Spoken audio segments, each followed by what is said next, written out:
What's up, everybody? Michael and Coco here. You're watching the Daily Stock Market Brief.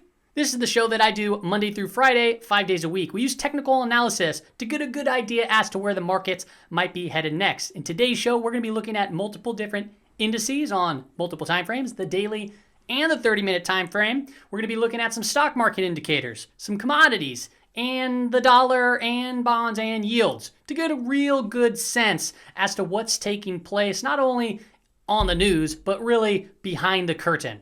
Let's go ahead and get into today's episode.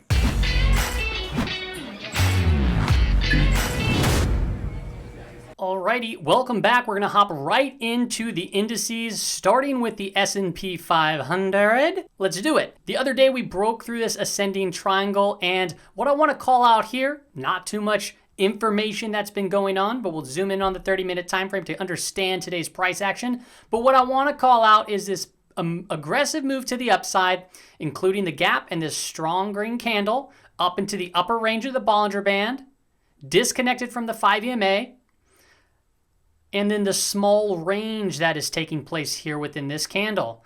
The small range indicates a slowing of momentum. So we're going to zoom in on the 30-minute time frame to get a better, clear picture as to what's going on.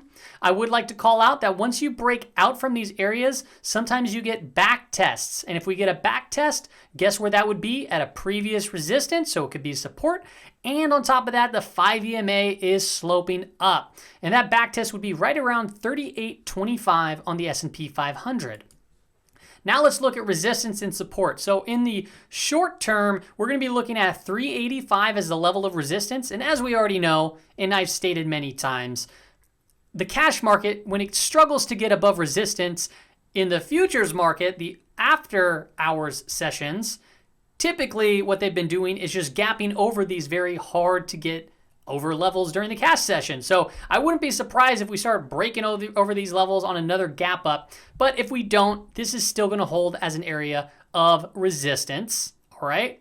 And then this will be an area of support. This is 383.50, or you can just call it 383 because it does go a little bit lower. And then if we start breaking past those levels, I have two more levels mapped out here at around 381.50 and 377. Also keep a close eye on these gaps and the moving averages. If we start breaking above this red resistance, we might go get a back test and then head higher. Pay close attention to the RSI on this time frame because when it gets really frothy, it can create a negative divergence and you can see some pullbacks or some slowing of momentum. Let's get into the Russell 2000 now. Russell 2000, I want to call out this negative divergence that's taking place. We had some small range candles indicating that momentum is slowing down. And then we had a little bit of a red day today. Not even down 1%, but down 1.86 dollars. And we're still basically sitting on the 5 EMA. So the 5 EMA is still acting as a support. I still yet to see some decent consolidation. You can argue that this is consolidation, but still you can just see its higher lows building up and no sideways, no really real sideways movement taking place here. So keep an eye on this one. This isn't the one that I would prefer to go long on, and I've been saying that. You can watch the price percent oscillator sloping down here, still well above zero, but we're losing momentum on the histogram. Would indicate to me that, you know, I don't see why this wouldn't fall. I mean, it does need to take a breath eventually. 205 would be right where the 20-period moving average is, and I could see that as an area of support. Keep an eye on the RSI. If we start getting really oversold, then we might start seeing those bounces take place. On the 30-minute time frame, we mapped out this rising wedge. Okay, we basically opened up. We came to almost backtest it, and then a very strong move to the downside. So we opened on a higher note today, and then just a boom, solid move to the downside, creating somewhat of a bear flag here. Resistance is at 213.50. Support is at 212.50. We closed below the 50-period moving average, but we still have a little support in this area and these two gaps that can also act as a level of support. Right now, still, this doesn't look like the best bet to go long on. However, if we start getting very overextended in the RSI, could be a potential good buy the dip opportunity for a short-term scalp. We're looking at 30 minutes. This is shorter term. So these are going to be some key levels that play into tomorrow. Just so keep an eye on them. If we start breaking down from 212, like I said, it can flush even further. If we start breaking above this area of resistance, then we might even head higher to more 215 or potentially even a higher high than that. So keep a close eye on it. Dow Jones, let's get into that. Daily time frame, continuing to consolidate within this channel. We're at the upper range of this channel. 31,250. Is the futures market going to gap it over?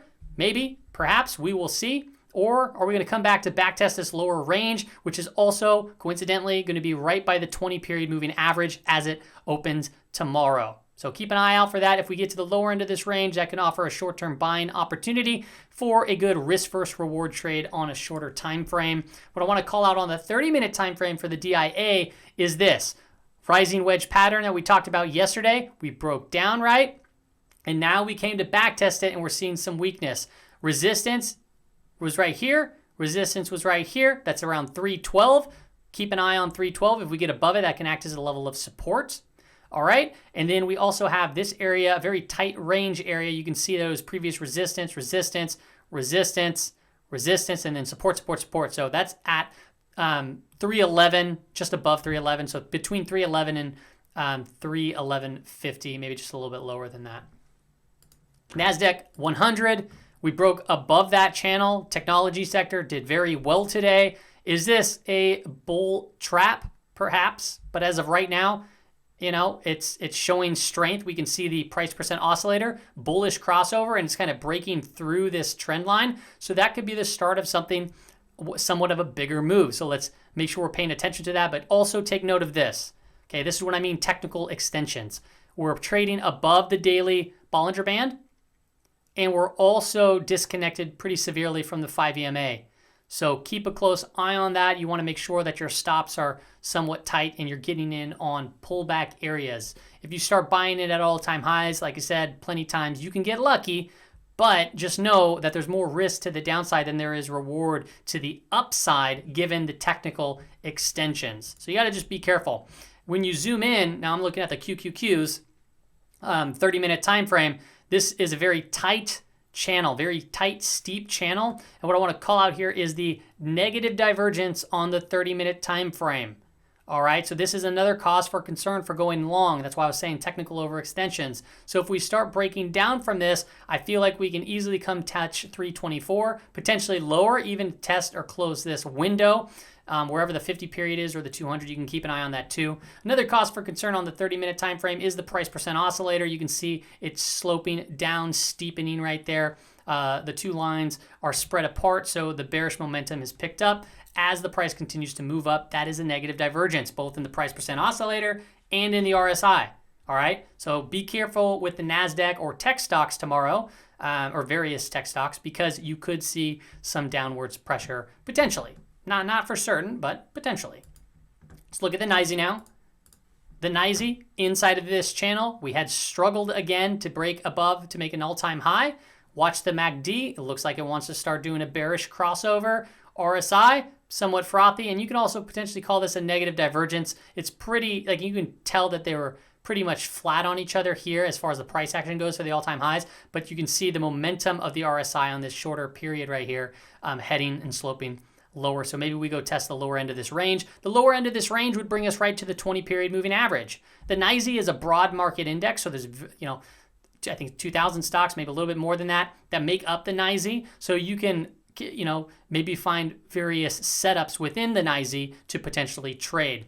I believe that one that I posted on Twitter today is from the NYSE. Don't quote me on that, but it's ticker symbol FUBO, and that's what I saw. It came up on my party starter scan, which I haven't still haven't shared with anybody, but it's a killer. It is a pretty killer scan for finding some good setups. I found AMC on that scanner, and I alerted that as well, and we saw a 30% jump the next day. And that's not typical by any means, but it was pretty rad. And then FUBO, or FUBO, FUBO, FUBO, FUBO, for us, by us. I'm talking about the clothing brand. Shoot, I make myself laugh. No, FUBO, FUBO. Showed up on my party starter scan when it was trading with, I saw some increased amount of volume come into it, but then it closed with way higher volume, and it was up like 16% on the day, and I think I notified it when it was only up 6% for the day. You got to check my Twitter, but yeah, pretty cool. Here's the 30-minute time frame for the NYA, the NYSE. We're looking at ticker symbol NYA. Rising wedge, we broke down from it. You can see, boom, to the downside, boom, more steamness to the downside. And this right here kind of looks to me like a dead cat bounce. All right, so we fell to the downside. Boom, it's rolling over, and we're below the 20 period. We have a couple areas of support like the lower Bollinger Band and this gap. So maybe that might hold. And then we have this gap right here and this gap right here too to keep an eye on. So technically this doesn't look like the greatest setup, but we'll keep a close eye on it. And then the area of resistance that we'd have to get above is 15,120. So you can argue that this was actually a double top right here, potentially. I mean, looking in hindsight wherever this goes, but right there was a double top, and we're starting to see some, just some weakness step in. Now, if we start getting below 15,000, that would kind of confirm a lower low and a lower high, because that's one of the lows that we'd have to take out. So also keep a very close eye on that break or potential for the break. Now let's hop into some stock market indicators. The VIX, okay? The VIX, we crushed down through this trend line. We saw some strength today, but then we got some weakness. So we have a long upper wick, tiny little gravestone doji candle. You gotta wonder, like, we're making all these all-time highs. Why is the VIX still at 21? All right, why is the VIX there and not at 10 or 15? Looking back at historic levels on the VIX when we've reached all-time highs. It doesn't make any sense to me. All right, it doesn't make sense to probably a lot of people. But what it does tell me is it tells me that volatility is still in the cards. We are still in the cards to see a heavy move in volatility potentially this year. Potentially early this year, maybe later this year, but it's just a cause for concern. So yeah, we went a little bit lower, not by much. I still have this little pink box as the target, and potentially maybe we'll fill this gap. Even if we fill this gap, there's a strong level of support here, and that's something to really consider. On a bullish note, or even from a contrarian point of view, where I wouldn't touch it with a 10-foot pole. You can look at it either way. The high-low index, just look how jammed this is. It's literally jammed, and it's moving higher. 98.55 since, mid-November, just crushed to these levels. And you can just look back through history. It doesn't hold like that ever. It's crazy. It's absolutely bonkers. So you'll be buying in at an all-time high when levels are completely jammed to the fullest. And people can argue, yeah, that's because this time is different. But just look throughout history, okay? Look throughout history. It does tell us something. And what we're seeing here is actually history being made. All right, the NYMO. Another thing that's a big cause for concern is just how pathetic the breadth is on this McClellan oscillator. That is pathetic as the market continues to just hold all-time high levels. All right, so something funky is going on here. Something very funky is taking place. I don't know what it is, but something weird is going on. So that's why I've been saying on the other videos, I'm showing long positions that you can get into so you can, get some gains to the upside, because it's too hard of a market to short right now, unless if we get, gap ups and technical overextensions. You do short-term little hedges. But something weird is going on to the point that's making me really believe that we can easily get a pullback. And when we get a pullback, it could be very aggressive, and what can trigger that pullback is more algorithmic selling, which can cause it to move even quicker. So we got to be very, very aware and very careful. Like, you got to understand, it took a very long time to get up to this all-time high in February, and it was this steady grind. So just look at the chart right here on the S&P 500. Steady grind, just slow grind, boom, boom, boom. You can see the negative divergence right there. And what we're seeing here is the same thing, the same script, slow and steady. Everything's overextended. Breadth is weakening. What's going on here? I don't know. I can't tell you, but I don't want to be a part of it if the market rolls over. We wake up with, 500 points down, like in February, where that was actually taking place and people were losing their minds. Now, S&P 500% of stocks above the 200 period moving average, also just jammed up. It's kind of slowly moving down-ish, from a peak, but you can also consider this to be flat. This is a very high level reading, and you can just see the market just pushing higher and higher.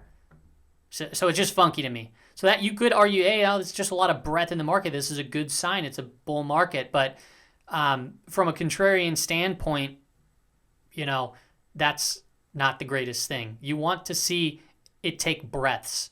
You want to see it go up high, and you want to see it go up low, and you want to see the market consolidate.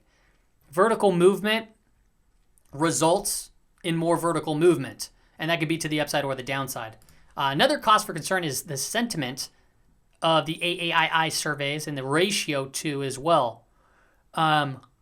Very interesting. So we had this negative divergence right here, right? So the market sentiment, it's dipping. These are extreme levels. This 55 kind of rating right here is an extreme level. Heading lower, the ratio, peak, 3 peak drop off. All right? Look at this. Negative divergence, and we had a 3 peak drop off right there in February. Boom, to the peak, second, third. This one, however, hit the extreme at 2.0 on the ratio, but still lower highs, that big 3 peak drop off. Does that mean anything? No, but investor psychology does mean things, and it can mean things is what I meant to say. Sorry. So, pay close attention. The market's pushing higher and higher, and that could continue to melt up, blow off, but it's going to have to take a breather eventually. And then we had the same thing happen here in 2018. Also, the null, I called this out yesterday, so I won't put too much weight on it. Negative divergence, could be a negative divergence building here as well. You can see the market hit a high, took a breath, moved up higher. Market hit a high, took a breath, moved up higher. And you can see it right here, lower highs. All right. Last one is the percent of stocks on the Nasdaq 100 that are above the 200 period moving average. I don't know why I have the chart like this compared to the S&P 500. Maybe I'll just make it the same. 92, also jammed up. Been jammed up, moved up a little bit higher. These are very high readings. And as you can see previously, when we hit these high readings, you can see, not all the time, but you can see pull back, pull back, pull back, pull back, pull back. This time wasn't really a pullback over here, but that also held those readings up high. So we're continuing to ramp up higher. So we're going to have to monitor this as it's just jammed to the fullest. Now let's get into commodities. Gold. Slow looking candle. Sorry. A little tiny range. So we had this big burst to the upside. Yay, we're saved. But then momentum suggests slowing right here with this candle. So we saw a little bit of strength, a little bit down, not much action whatsoever, right? Down 60 cents on the day.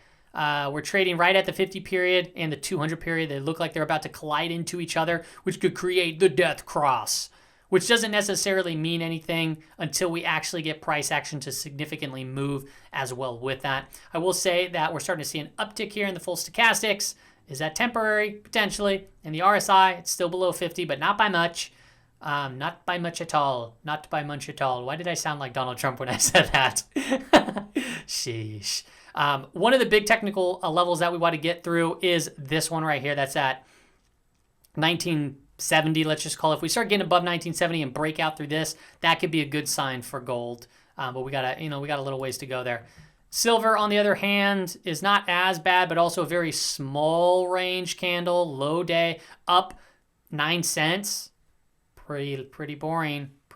So we saw a strong move to the upside. Now it's taking a little bit of a breath. Doesn't mean it's going to roll over, but it does tell us that momentum is slowing down here. Maybe that's to consolidate, or maybe it's just not a solid move to the upside. To really start seeing some strength, we need to get above $28. Now, a couple other things I want to call out is crude oil. Energy sector got beat up today. Is the dip going to get bought? Well, I'm keeping a close eye on energy to help determine that. Energy has been trading sideways, a little bit of a negative divergence. Okay, you can say that. Maybe we might roll over and potentially tap into 50 and then potentially move higher. I wouldn't be surprised to see oil continue its move up. I looked at a monthly time frame, and everything to me suggests that even in 2021, we can hit $70 in the price of oil. If not 2021, by next year, it would be very simple to do so. We've already seen a huge move in a very short, since November. I mean, we went from 35 to 53. That's a big move in oil. Now, relatively, we're still low, but it's been a very, very strong move. CRB index, this is a broad basket of commodities. We're looking at the weekly time frame. It got above that resistance. Bam. Now it's kind of slow rolling right here, but we're still above the 5 EMA. Everything about this says we're still good at this particular point in time. The MACD trending up, RSI a little bit frothy. Maybe it's going to take a little bit of a breather here. Still have to break out from its previous high right here. That was in 2020. So we haven't fully recouped its gains. I think in the future, though, you're going to see the CRB potentially significantly higher due to inflation. It's a given, but we might see a deflationary shock first. We've seen that commodities and the stocks are very closely correlated ever since was it 99 or 2008? I forget which date that I started really seeing a strong correlation. I'd have to look back, but they do correlate very similarly. So you got to keep that in your back pocket as well. Let's look at the dollar. Dollar saw some weakness. Look, we saw some strength on the breakout. Now we're starting to roll over. Is this move going to continue to the downside? Very possible. You know, maybe that was a little false breakout, got everyone excited, or maybe it's just taking a little bit of a breather and it's going to kind of go like this and then maybe get up there. If we have some sort of an event where there's a big flight to safety super fast, we might get a sudden spike. But as of right now, you know, it seems like the ultimate goal with the new Treasury Secretary and the Fed is to just hold this dollar pinned down, and it just continues to fall. So if we start breaking below 89 handle, that to me, this means that this would be just one of the dead cat bounces and we head lower. But we'll keep a close eye on it. If you do look at it like this, you can potentially still state that there's a strong momentum going up. And what I'm going to say is look right here in August and September, and then look at the MACD. It's really low here, and then we're making lower lows on the price action, but a higher high on the MACD. So it could be signaling, okay, no, like, yeah, we're going lower, but we have some strength building here. And you can also do that with the RSI. It's a low reading here, but we're building up. Okay, we're getting stronger. So yeah, we might see it dip a little bit, but that might be not as low as this. And then we might go up a little bit higher. And then it might be a very slow progressive move. It's possible, or we might get, you know, sudden peaks, little troughs, whatever the word is. So we're going to have to monitor this and keep that closely, but that's a big positive divergence there and here as well. And then also on the weekly time frame, which I didn't bring up, you know, it's a pretty nice falling wedge still. Let's take a look at yields and bonds. We're going to look at the TLH, this is the 10 to 20 year Treasury bond ETF.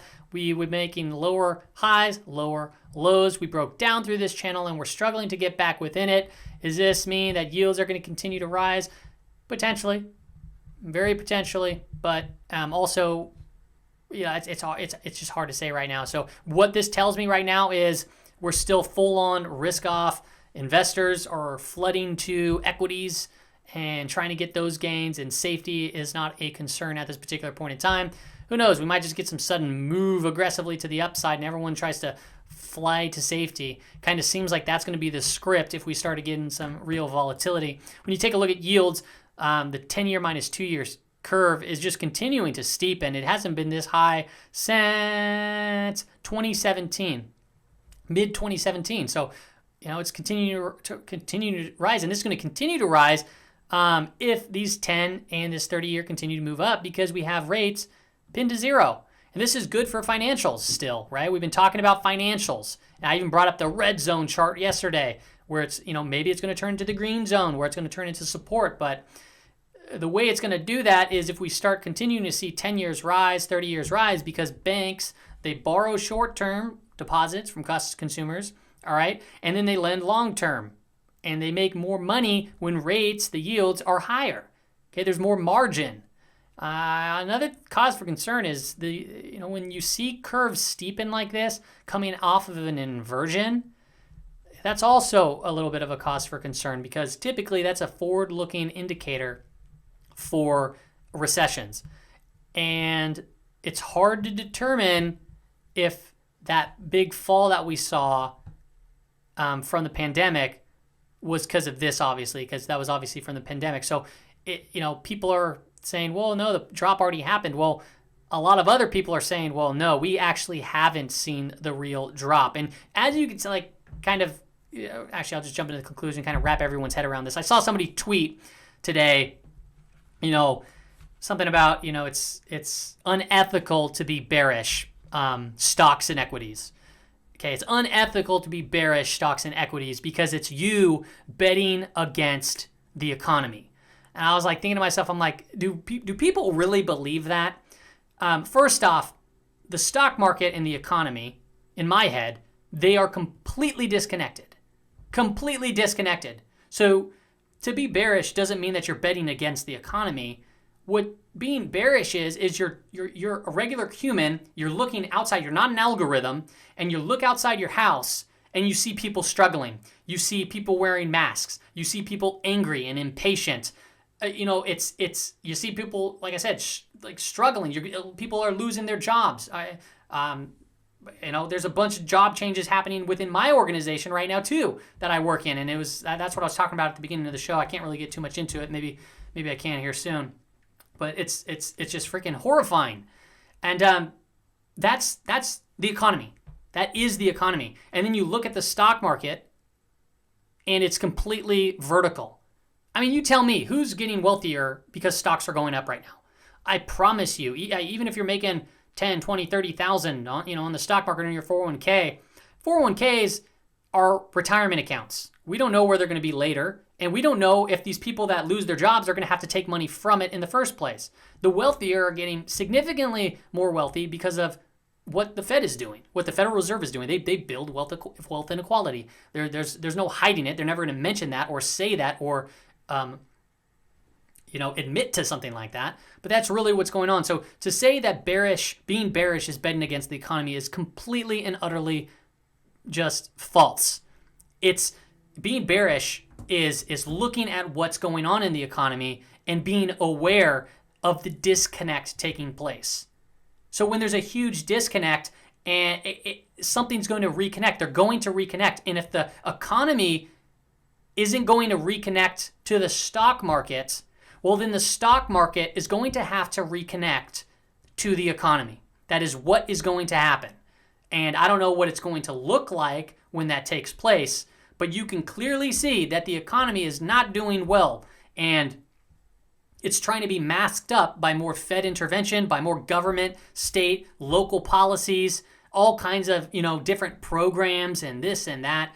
So that's why I gotta say, you gotta be on your toes. If you're betting against the stock market, you're just really aware of what's taking place in the economy. So you don't need to be part of this euphoria. Stocks only go up. It's literally just bonkers. Absolutely bonkers. But yes, stocks have been only going up. But like I said, it's the same script year over year, time after time, crash after crash. People say the same thing. It never happens. It never happens. And I'll tell you what, even if it doesn't happen, it'll probably happen again eventually, right? I mean, it just does. Just look at the February crash. I got to tell everyone this over and over again. The February crash wiped out, 4 years of gains in 6 weeks. Look at the 1987 crash. The 2000 crash. Come on. It doesn't take a long time for the stock market to correct. And if we are this levered up and we're this exposed and we have algorithms consistently just, buying these small little dips and trading off headlines that are designed by people that don't even really trade, right? The algorithms are designed by software engineers, Silicon Valley people, right? And they're just being kind of told what to program in. So you got to be just very, very careful is what I'm trying to say and what I'm trying to wrap up. That was kind of a tangent there, but yeah, I'm me personally. I wouldn't consider myself bearish. I just consider myself very, very aware of what's taking place within the stock market, within the economy, and I have to look at both sides of the equation. Me personally, when people say I'm bearish, I'm like, it's the dumbest thing because I'm long. Anything that I'm in right now, I'm long except for a couple small hedges. All right, so I'm long gold, I'm long silver, I'm long miners. I'm going to be long rare earth. I'm going to be long various other miners, right? I'm going to be long uranium. I'm going to be long, certain things like lithium or the ticker SQM. I'm long a bunch of stuff, but I'm long, agriculture, various commodities.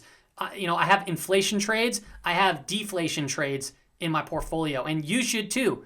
All right. I posted also on Twitter the other day. Now I'm really just rambling on about cash. Having cash is actually going to help your portfolio in times of volatility because cash is going to stay cash. Now you can be like, well, prices are only going to go up. Inflation is going to take over. Blah, blah, blah, blah, blah. Yes, that is true for the most part, but there's also going to be deflationary shocks in certain areas. And that makes your dollars worth more. They can buy more in certain times. So you got to prepare for both. If inflation happens, you can have gold, you can have silver, you can have various assets. If deflation happens, guess what? You can have, treasury notes, you can have cash, etc. And then you can also be positioned in equities. But if you're 100% into equities, you're not diversified. You're just in equities. I'm just rambling on now. All right, that's all I got for you on today's episode.